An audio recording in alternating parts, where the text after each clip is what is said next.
بسم اللہ الرحمن الرحیم۔ ایک مرتبہ جناب حضرت سلطان ہارون الرشید نے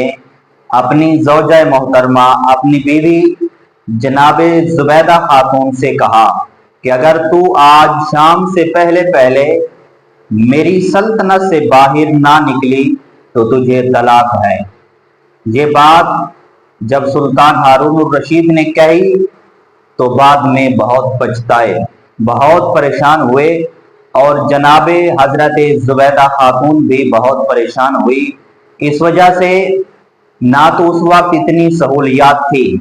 نہ تیز گاڑیاں چلتی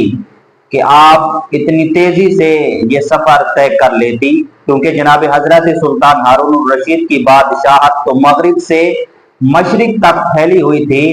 یہ سفر کرنا بہت ناممکن تھا۔ جب حضرت زبیدہ خاتون پریشان ہوئی تو آپ چلتی چلتی جناب حضرت امام ابو یوسف کے دربار میں پہنچی۔ سارا واقعہ بیان کیا کہ مجھے شام تک مہلت ہے،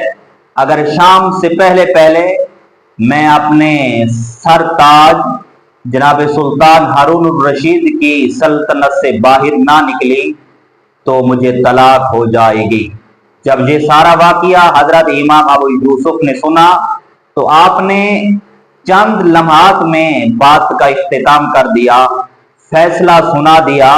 آپ نے کیا فرمایا کہ اے زبیدہ خاتون، اگر بادشاہ نے آپ کو یہ بات کہی ہے تو آپ پریشان نہ ہوں، آپ اللہ کے گھر یعنی آپ مسجد میں چلی جائیں، شام تک کا وقت آپ وہاں گزار لیں۔ جب شام گزر جائے، مغرب کا وقت ختم ہو جائے تو آپ مسجد سے باہر نکل آئیں، آپ کو طلاق نہیں ہوگی، کیونکہ یہ جو خدا کا گھر ہے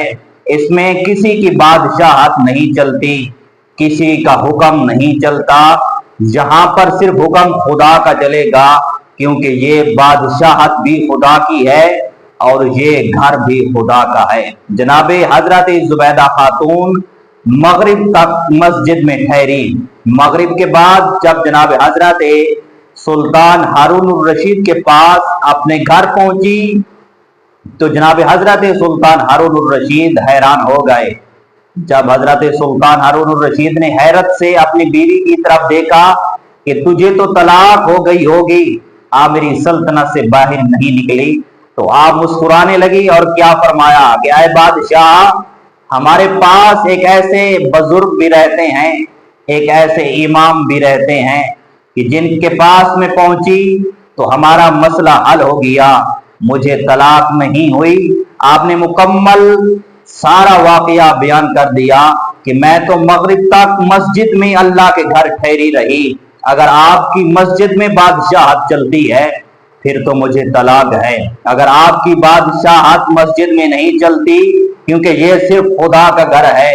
جہاں خدا کی سلطنت ہے، خدا کی بادشاہت ہے۔ تو سلطان ہارون الرشید کیا فرماتے ہیں کہ اے زوجہ محترمہ، تجھے مبارک ہو، تجھے حقیقتاً ہی طلاق نہیں ہوئی، اور حضرت امام ابو یوسف رحمۃ اللہ تعالی علیہ پر آپ بہت خوش ہوئے کہ ایسے عالم دین، یہ ان کا تقوی بتا رہا ہے، ان کی باتیں بتا رہی ہیں، تو ان کا ایسا علم کہ ہمارا بہت بڑا مسئلہ حل ہو گیا۔ جب آپ بھی ایسے عالم دین کے پاس پہنچیں گے تو حقیقت ہی آپ کے تمام مسائل حل ہوں گے، آپ کی تمام پریشانیاں ختم ہوں گے۔